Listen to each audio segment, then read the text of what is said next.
Hi, my name is Kelly Shaw, President of College Planning Centers of America, and I want to welcome you to the College Planning Relief Workshop. And I want to introduce somebody who's a very well-known author of the book College Planning and Retirement. You Can Do Both.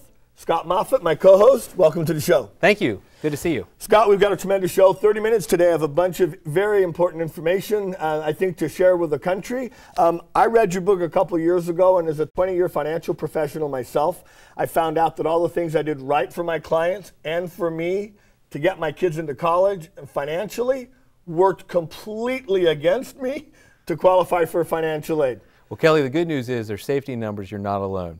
I regularly talk with financial planners and families across the country that have made those very same mistakes, which quite frankly is why I've written the book, why we've designed the training program, and most importantly, why we're doing the show today, help families from making those same mistakes. Right, so we've got 30 minutes of a packed show with a lot of great information, that can save families thousands and thousands of dollars on the whole college process.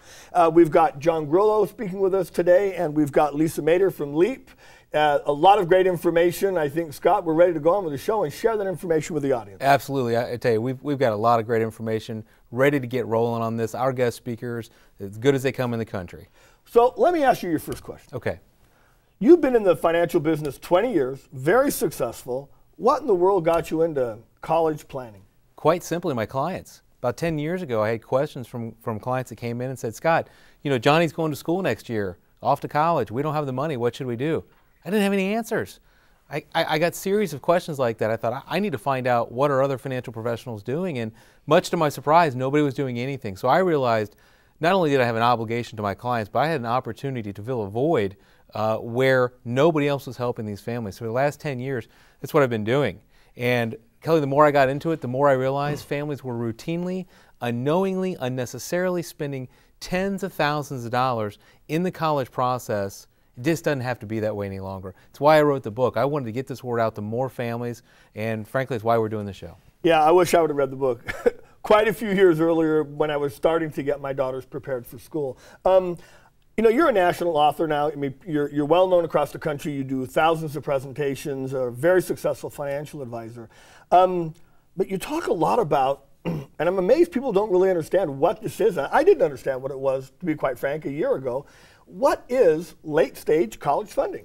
Well, frankly, you know, 10 years ago it didn't exist. But every time I get in front of a room full of parents that have high school students that are college-bound, I ask them, how many of you are parents of high school students? Everyone obviously raises their hand. I say, welcome to late-stage college planning. If you haven't saved everything you need, you've got to have a strategy to figure out how the heck you're going to pay for it. So late-stage college planning, Kelly, saving is over. You've got 1, 2, 3, 4 years left to go. You got to figure out how the heck you're going to pay for it. You know, in your book, you reference having a plan, an actual plan for college. Could you actually share your thoughts on that? Kelly, think about this. If a business was going to go out and spend hundreds of thousands of dollars, and they were going to do that without any plan, without any strategy, what do you think the shareholders of that company would think? They would think it's reckless at best, correct?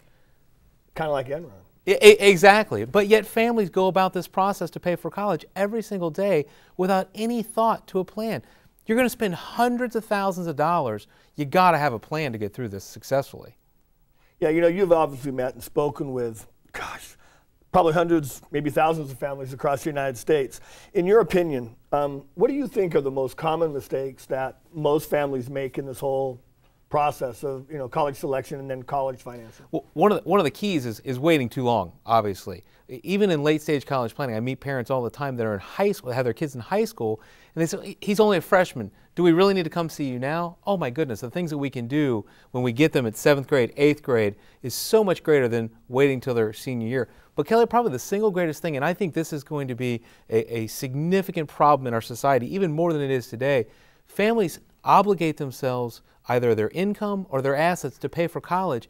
And mom and dad has no idea as to whether or not they can afford to do that. All we have to do is look at the state of the college loan industry in this country and recognize parents are making uninformed decisions in this process. Sounds good, Scott. So where can people go to get more information about the program? It's collegeplanningrelief.com. Boy, it doesn't get any simpler than that. collegeplanningrelief.com. You got it. Let's get started.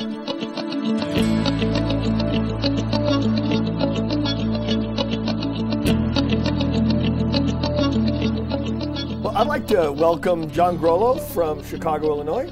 He is the proud father of 4 children, and he had 3 children in school at the same time, which I think created him to create this book, The Parents' College Survival Guide. John, welcome. Thank you, Kelly. You know, John, in your book, you talk about the Titanic and how it relates to college planning. Could you share with us your thoughts on that? Absolutely. The Titanic is one of my favorite stories in movies.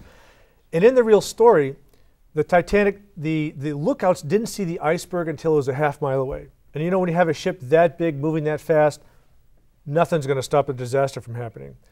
But if the Titanic was back in Liverpool and they knew where the iceberg was, all they'd have to do is change the direction a fraction of a degree. They'd have missed it by miles.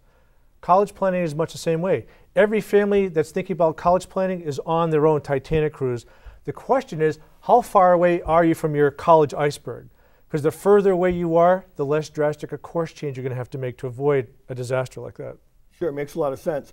You know, also in your book, when I read it, I realized that, you know, I had done quite a few things wrong myself in planning for my kids. And I have 2 kids in school at the same time, and I have an 8th grader, which, by the way, thank you. I hired you a while ago to be my coach, mentor for my son going forward, quote from Liverpool. But could you share with us what are some of the top mistakes that parents make in actually planning for the college career of their kids? Absolutely. I think the first one is waiting too long. I think Scott would agree. Most of the families that come in our offices are spring of junior year. Absolutely. And at that point, you know, they haven't hit the panic button yet, but they're pretty close. I really love working with 8th graders because we have time to make the kids marketable, because different colleges are looking for different things. Make sure they're on track. Make sure the things like honors classes or AP classes. So the more time we have, the better shot we can find more money for them when they head off to college. A second one would be thinking that because they make too much money, they're not going to get any financial aid. And that's so far from the truth, because we had 2 of our families last year that they made over $200,000 a year. Both their kids got full rides. So it's making sure we understand the distinction between merit aid and need-based aid. Another one would be, I think, assuming that just because they go to a great school, like a big name school, a Big Ten school, Ivy League school, that they're going to get a job when they get out. They had an article in the New York Times a couple months ago that graduates from top Ivy League schools, 2/3 of the graduates are unemployed by the time they graduate. Wow. So it's really about making sure that we find, you know, that these kids are going to be a big fish in whatever pond they're swimming in. The name of the school does not mean they're going to get a job when they get out. So and that leads me to another point. I know you talked about it in your book, and in talking with you and Scott, you talk extensively about helping the student thrive, not just survive. Absolutely. You know, when I was many moons ago, when I was in college, I changed my major 7 times at 6 different colleges. You were very flexible back in those days. Yeah, not something I'm real proud of, but it was definitely, I'm really passionate about making sure that my 4 kids and the students we work with, the mantra that I want them to have is 1 major, 1 college, 4 years off the family payroll. So in order to make that happen, we want to find the career paths they're really going to fall in love with. Find the schools they're going to fall in love with. I mean, if you're going to spend $40, $50, even $60,000 a year, don't you want them to fall in love with the school they're going to?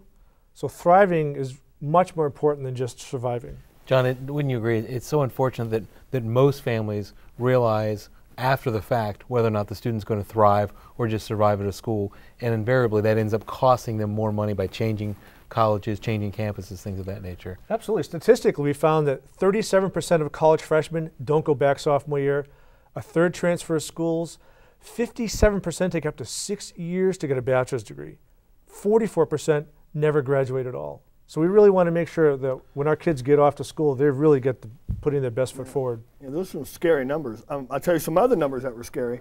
Actually, kind of eye-opening and scary at the same time. You shared with me, and Scott did too, that it's sometimes less expensive to go to a private school that actually looks like it's more expensive.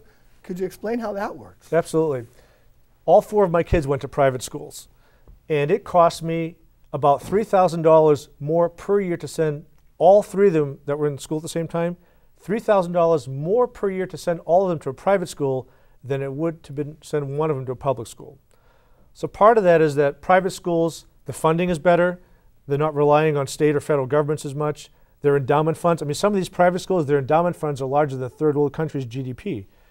And they're also, we found that when we're trying to negotiate financial awards, they're much more flexible. So because of that, more money available, greater flexibility, it can be less expensive. And it doesn't mean that the private school is better than the public school. It's just that most people think that a public school is cheaper, and that's not necessarily true. Kelly, we find that, if I might, we find all the time that families focus on what we call the sticker price, the reported cost of the school, and as a result of that, they eliminate so many schools that could end up costing them less money, provide their child a better education, get them a greater chance of getting a job and getting out in 4 years, and they never even give those schools an opportunity. I know I've seen articles recently, even on Yahoo, on the internet, about the endowments of some of these schools are so large that the average incoming freshman can get $250,000 to $500,000, and it still wouldn't even take half the interest they're making on their endowment funds. You talk about this whole process, and I know that when I started this process a couple years ago with my kids, I kind of did it myself, and I'm really sorry that I did. Why wouldn't parents?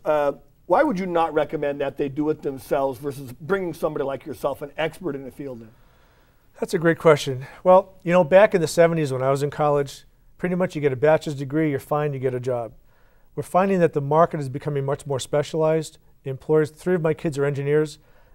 They didn't, where my daughter's working, the Army Corps of Engineers, they wanted an ocean engineer, not a civil engineer, an ocean engineer. So we're finding that the fields are more specialized. The rules are changing constantly. I mean, Scott, don't you find that just the financial planning rules are changing, the financial aid rules are changing, tax laws, admission requirements, everything's changing. And it's kind of like, look in the sports world. In the last 3 Olympic Games, only 1 athlete did not have a coach. He didn't win anything. So look at all your athletes. All your athletes have coaches. Even most of the successful business people I know, they all have coaches. So wouldn't you want your student to have a coach to really make sure they thrive through this process? Kelly, the stakes are just too high today. The cost increasing at 2 to 3 times normal inflation. To make a mistake in the college process will simply cost a family too much money. Can't afford to do it on your own. Right. I guess that's the difference between being off by a degree or 2 and hitting that iceberg and sinking and making it and thriving. Well, John, hey, I want to thank you for coming today. I really appreciate it. For those that are interested in John's book, Parents College Survival Guide, or to find out about his college success coaching program, go to CPR's website, collegeplanningrelief.com.